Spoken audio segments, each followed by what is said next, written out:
Most corporate environments are going to do a convergence or a coming together for their layer 2 and layer 3 routing, meaning they'll have one physical box that can be a switch and also act as a router to route between VLANs. They call this device a multi-layer switch, and that's the focus of this video. And to appreciate this, let's go ahead and take a traditional layer 2 switch. So there's our beautiful switch. We'll call them switch number 1. And if we don't want to put all these ports into one network, we can chop this network up into smaller virtual networks. And we can do that by assigning ports to a specific VLAN. So perhaps these ports on the left we associate with VLAN 10. I'll color those red. Here's VLAN 10. And on top of VLAN 10, we have the IP address of 10.16.0.0 with that 24-bit mask. And then for these ports over on the right, maybe we associate them as access ports in VLAN 20. So they're in VLAN 20. And on top of that, we use the IP address network of 10.16.2.0 with a 24-bit mask. So now if we plug devices in, let's take PC1 here, and we plug that into this port. PC1 is now in VLAN 10. And if we take PC2 over here on the right, and we plug them into this port, PC2 is now in VLAN 20. And maybe each of their IP addresses are .10 in their respective VLANs. So the challenge here is that PC1 and PC2 are in different VLANs, and they are not going to be able to talk to each other unless we introduce another device to the network, and that is a layer 3 router that can route between the two networks, which are represented by the two VLANs. So what we used to do that is we'd take one router and we could connect that router to both VLANs. We could connect it to this VLAN and this VLAN, whether it's a physical interface in each or a logical interface in each. Basically, this router with connectivity to both VLANs, maybe we give them the IP address of .1 here and .1 here. PC1 can use .1 as a default gateway. PC2 can use .1 as a default gateway. And now these two devices, PC1 and PC2, can send packets to each other on their respective networks and get responses because the router is providing layer 3 routing. Well, let's enter the new generation of the multi-layer switch. And here's how it works. We start off with a switch. Now, if this looks similar, this part is. And we can also partition these off. So all these ports on the left, we can associate those as access ports in VLAN 10. And the ones on the right here, we can associate those with VLAN 20. We still have our PCs that are attached. PC1 over here attached to the 10 VLAN, and PC2 attached over to the VLAN 20. And here's the magic for the routing function. Instead of having a physical external separate router, what they do with a multi-layer switch is they build in a logical router into this physical switch. So I'm going to draw this logical router with dots right here. Sort of like a phantom router. So logically, in firmware and software on this multi-layer switch, it has the ability to route between two different networks. It has layer 3 interfaces. But the challenge is, how do we identify those interfaces? On this router up here, the traditional router, it has interfaces like gig 1/0 and 1/1. What do we do down here for the interfaces that are representing and working with VLAN 10 and VLAN 20? Here it is. It's called an SVI. It's a switched virtual interface. It's just a logical interface.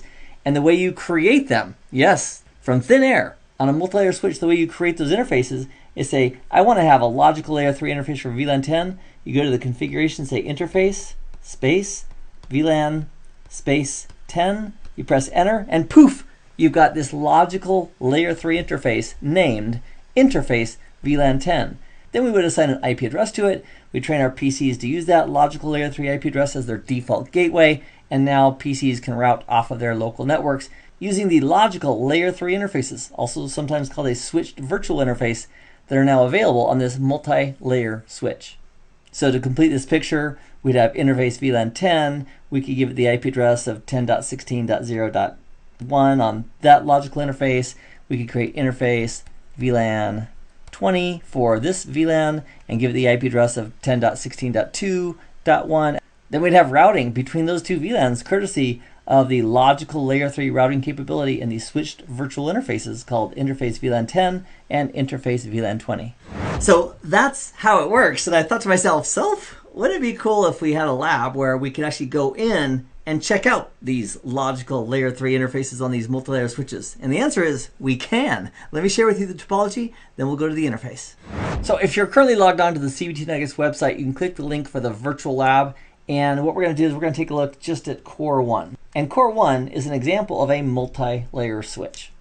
So it acts as a switch at layer 2. It's got its trunks, it does Ethernet layer 2 forwarding, but it also has SVIs, switched virtual interfaces, interface VLAN 10, which supports this VLAN, and its IP address is 10.16.0.1 with a 24-bit mask. It also has interface VLAN 20, which supports this VLAN, and its IP address is 10.16.2.1 with a 24-bit mask. So these are the two names for these two interfaces, these layer 3 interfaces, interface VLAN 10, interface VLAN 20. So if you're logged on to the CBT Nuggets website, click on the link for the virtual lab. We'll open a tab for Core 1, and I'd like to do a couple show commands that verify that Core 1 has traditional layer 2 functionality and VLAN support, as well as its logical layer 3 interfaces, so it can provide routing services as well. So when this lab comes up, we've got some tabs for the access layer switch, the core switches, and also the router. Let's click on Core 1 as an example of the multi-layer switch, and let's do a few show commands. Let's do a show VLAN brief, see what VLANs are out there, and their port assignments, fantastic. If we want to see the trunks, we would use the command show interfaces trunk. You can shortcut that if you'd like. And this shows the trunks that are actively forwarding and which VLANs they're supporting. And so those are the traditional layer 2 things. We could also do a show MAC address table to take a look at the layer 2 addresses that this switch has dynamically learned. Those are all layer 2 functions. Now, as we kick it up a notch, if we do a show IP interface brief and we hit the spacebar a couple times, check this out. These interfaces right here, these are all layer 3 interfaces. They are the logical layer 3 interfaces, also called SVIs, switched virtual interfaces. Think of these interfaces, these VLAN interfaces, just like a traditional gigabit interface on a traditional router. You bring it up, you set the IP address, you set the mask, and then this device using that interface can provide layer 3 routing services. In fact, if we took it one step further and did a show IP route, check this out. This is going to show us the routing table on this multi-layer switch. And there is a lot of great stuff that is coming where we will further address things like static routing with IPv4 and static routing with IPv6 and dynamic routing with something called OSPF, Open Shortest Path First. All those skills and tasks and videos are coming up with labs to support them. But for this video, I wanted to share with you the concept or idea of a multi-layer switch to make sure that we're clear on what it is. It is a device, a box, that can do layer 2 forwarding based on frames. It can do trunking, all the traditional layer 2 stuff, but it also has the ability to do routing at layer 3. And to get into those VLANs, to have a hook, an interface in those VLANs, it uses a logical interface called interface VLAN followed by the actual VLAN number. And that's how it works. So thanks for joining me in this video, and I'll see you in the very next one. Meanwhile, I hope this has been informative for you, and I'd like to thank you for viewing.